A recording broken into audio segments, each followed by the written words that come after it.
Video को start करने से पहले बन्ना बनी लोक संगीत चैनल को सब्सक्राइब करें तथा बेल आइकन पर क्लिक करें ताकि आपको हर फंक्शन से रिलेटेड लेटेस्ट वीडियो मिलते रहें और चैनल को ज्यादा से ज्यादा शेयर भी करें। आज हम देखेंगे देवशयनी एकादशी की पूजा विधि, महत्व एवं कथा। सबसे पहले देखेंगे देवशयनी एकादशी की पूजा विधि एवं इसका महत्व।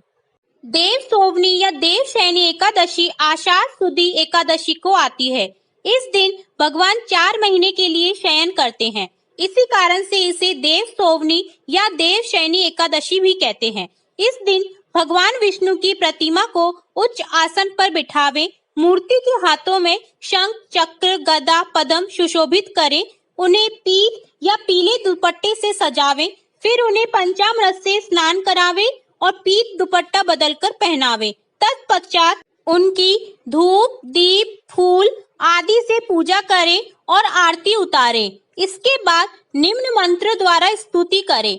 सुप्ते त्वयि जगन्नाथ जगत सुप्तम भवेदिदं विबुद्धे त्वयि वृद्धम च जगत सर्वम चराचरम। अर्थात हे जगन्नाथ जी, आपके सो जाने पर सारा संसार सो जाता है और आपके जागृत होने पर यह संपूर्ण संसार और चराचर भी जाग जाते हैं। इस प्रकार प्रार्थना करके भगवान विष्णु की पूजा करनी चाहिए। इसके बाद वेद पाठी ब्राह्मण को भोजन करावे और स्वयं फलाहार करे।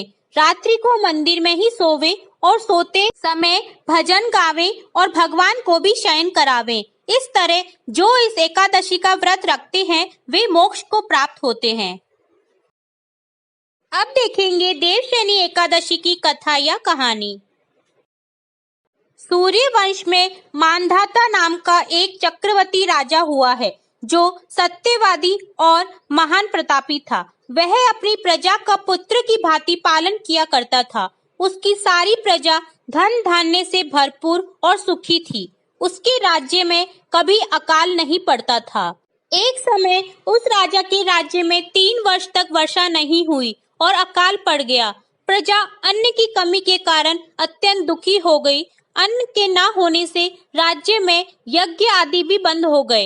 एक दिन प्रजा राजा के पास जाकर कहने लगी कि हे राजा, सारी प्रजा त्राही त्राही पुकार रही है क्योंकि समस्त विश्व की सृष्टि का कारण वर्षा है। वर्षा के प्रभाव से अकाल पड़ गया है और अकाल से प्रजा मर रही है। इसलिए हे राजन, कोई ऐसा उपाय बताओ जिससे प्रजा का कष्ट दूर हो। राजा मानदाता कहने लगे कि आप लोग ठीक कह रहे हैं, वर्षा से ही अन्न उत्पन्न होता है और आप लोग वर्षा न होने से अत्यंत दुखी हो गए हैं। मैं आप लोगों के दुखों को समझता हूँ।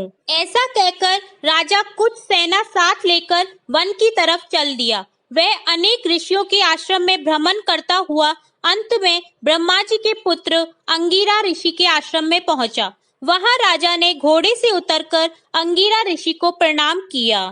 मुनि ने राजा को आशीर्वाद देकर कुशल क्षेम के पश्चात उनसे आश्रम में आने का कारण पूछा। राजा ने हाथ जोड़कर विनीत भाव से कहा कि हे भगवान, सब प्रकार से धर्म पालन करने पर भी मेरे राज्य में अकाल पड़ गया है। इससे प्रजा अत्यंत दुखी है। राजा के पापों के प्रभाव से ही प्रजा को कष्ट होता है, ऐसा शास्त्रों में कहा है। जब मैं धर्मानुसार राज्य करता हूँ तो मेरे राज्य में अकाल कैसे पड़ गया, इसके कारण का पता मुझको अभी तक नहीं चल सका। अब मैं आपके पास इसी संदेह को निवृत्त कराने के लिए आया हूँ। कृपा करके मेरे इस संदेह को दूर कीजिए, साथ ही प्रजा के कष्ट को दूर करने का कोई उपाय बताइए। इतनी बात सुनकर ऋषि कहने लगे कि हे राजन, यह सतयुग सब युगों में उत्तम है।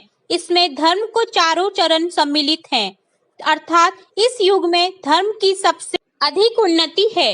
लोग ब्रह्म की उपासना करते हैं और केवल ब्राह्मणों को ही वेद पढ़ने का अधिकार है। ब्राह्मण ही तपस्या करने का अधिकार रख सकते हैं, परंतु आपके राज्य में एक शूद्र तपस्या कर रहा है। इसी दोष के कारण आपके राज्य में वर्षा नहीं हो रही है। इसलिए यदि आप प्रजा का भला चाहते हो तो उस शूद्र का वध कर दो। इस पर राजा कहने लगा कि महाराज, मैं उस निरपराध तपस्या करने वाले शूद्र को किस तरह मार सकता हूँ? आप इस दोष से छूटने का कोई दूसरा उपाय बताइए। तब ऋषि कहने लगे कि हे राजन, यदि तुम अन्य उपाय जानना चाहते हो तो सुनो। आषाढ़ मास के शुक्ल पक्ष की पद्मा नाम की एकादशी का विधि पूर्वक व्रत करो। व्रत के प्रभाव से तुम्हारे राज्य में वर्षा होगी और प्रजा सुख प्राप्त करेगी, क्योंकि इस एकादशी का व्रत सब सिद्धियों को देने वाला है और समस्त उपद्रवों को नाश करने वाला है। इस एकादशी का व्रत तुम प्रजा, सेवक तथा मंत्रियों सहित करो। मुनि के इस वचन को सुनकर राजा अपने नगर को वापस आया और उसने विधि पूर्वक पद्मा एकादशी का व्रत किया। उस व्रत के प्रभाव से वर्षा हुई और प्रजा को सुख पहुंचा। अतः इस मास की एकादशी का व्रत सब मनुष्यों को करना चाहिए। यह व्रत इस लोक में भोग और परलोक में मुक्ति को देने वाला है। इस कथा को पढ़ने और सुनने से मनुष्य के समस्त पाप नाश को प्राप्त हो जाते हैं।